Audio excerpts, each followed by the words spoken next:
रवी news 9 मराठीमध्ये आपले सहर्ष स्वागत आहे। सत्यशोधक साहित्य रत्न लोकशाहीर अण्णाभाऊ साठेंचा आणि विनोद बल्लाळ यांना विनंती करतो, महिलांना घेऊन क्रांती सिंहाच्या पुतळ्याला अभिवादन करून आपला मोर्चा चालू करूया। बराच वेळ आहे।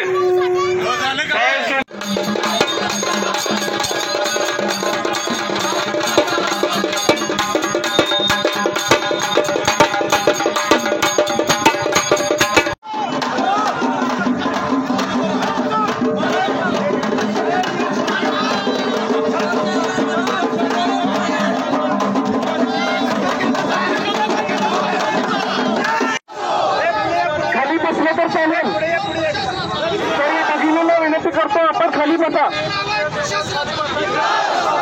नहीं चलेगी, नहीं चलेगी। लोकशाहीर अण्णाभाऊ साठेंचा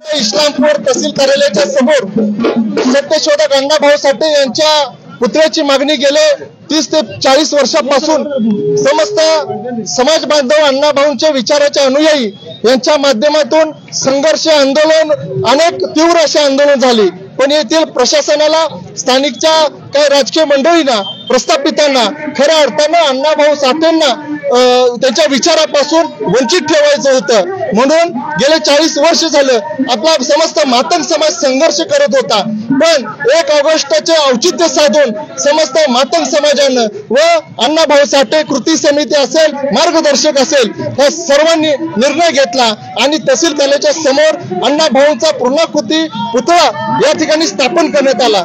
आजचा 5वा ते 6वा दिवस आज या ठिकाणी आहे, तरी प्रशासनानं अजूनही आमची विनंती आहे की जागे झाले पाहिजे।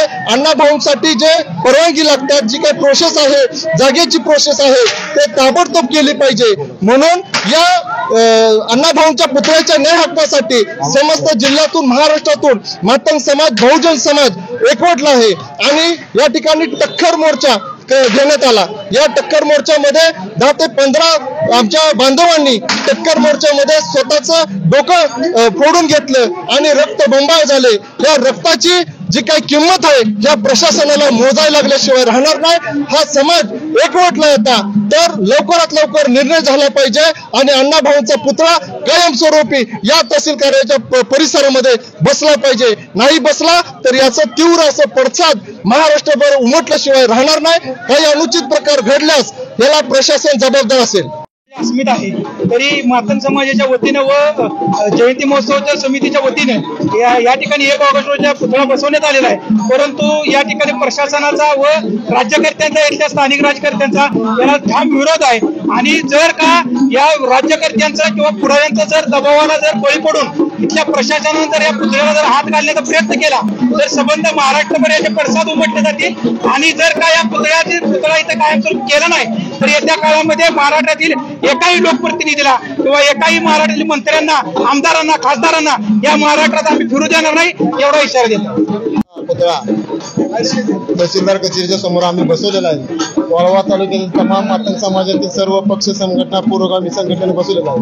मी एक गोष्ट अतिशय जाणीवपूर्वक आणि जबाबदारीने बोलत आहे। गेली 35 वर्ष या अण्णाभाऊ साठेंच्या पुतळ्यासाठी मातंग समाजाची मागणी आहे। पहिलं पाटील राज 35 वर्षात गेलं, पण आजही येणारे ही पाटील राज त्या दलितांनी किंवा मातंग समाजाचा पुतळा उभा राहू देणार नाही असं म्हणतोय। मी तुम्हाला अगदीच जबाबदारीने बोलतो की मी 2 वर्षापूर्वी पण बोललो होतो की महाराष्ट्रात जर अतिशय जातीयवादी तालुका कुठला असेल तर हा आमचा वाळवा तालुका आहे।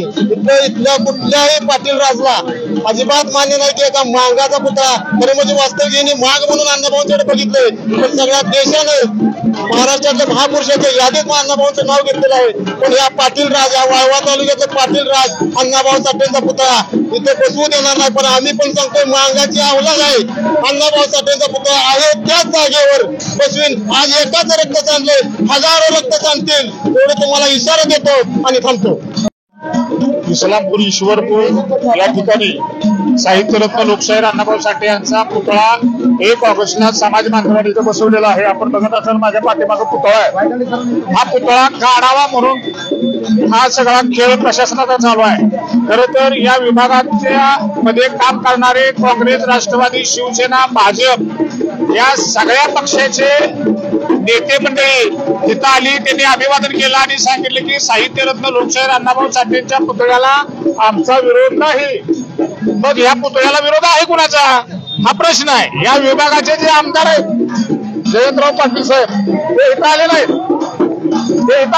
ज्या ठिकाणी जागा आरक्षित होती त्या ठिकाणी त्या जागेवर आता एक पाखरू बसवलंय.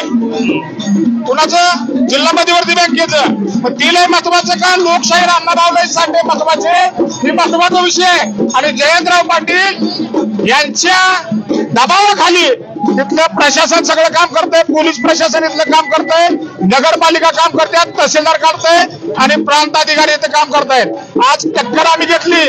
या महाराष्ट्रामध्ये 2 रेड्याच्या टक्करी बघितलीत. याच विभागाचे एक माजी मंत्री अण्णासाहेब डांगे यांनी धनगर आरक्षणासाठी कलेक्टर ऑफिसला टक्कर घेतली होती. आणि त्याच्यानंतर दुसरी टक्कर आज इथे रामभाऊ देवपळे नावाच्या मातंग समाजाच्या पोरानं अण्णाभाऊंचा पुतळा इथं बसवून टक्कर घेतली. त्याचं रक्त सांडत होतं, पण प्रशासनाला त्याच्या रक्ताची किंमत नाही का? तर ते रक्त सांडलेलं मागाचं आहे. पण ज्या अण्णाभाऊंनी ही मुंबई, ही महाराष्ट्र, या महाराष्ट्रात तुम्ही बसताय, त्या महाराष्ट्राच्या विधानसभेमध्ये बसताय, या महाराष्ट्राला महाराष्ट्र नाव देण्याचं काम त्यांनी केलं. त्यांचा पुतळा इथं उपेक्षित आहे. जयंतराव पाटलांनी या संदर्भामध्ये उत्तर द्यावं आणि त्याला पुढे आलं पाहिजे आणि सांगितलं पाहिजे की माझा विरोध नाही. आणि मग सगळ्यांचा पाठिंबा असला तर मग काढायला विरोध कोणाचा आहे या गोष्टी जाहीर केल्या पाहिजेत. आज नुसता या आंदोलनात 1 टक्कर घेतल्या, उद्याला तुम्हाला सुद्धा टक्करा घ्यायला लावल्याशिवाय मातंग समाजाने या सगळ्या संघटना बसणार नाहीत. एवढंच या निमित्ताने मी इशारा देतो.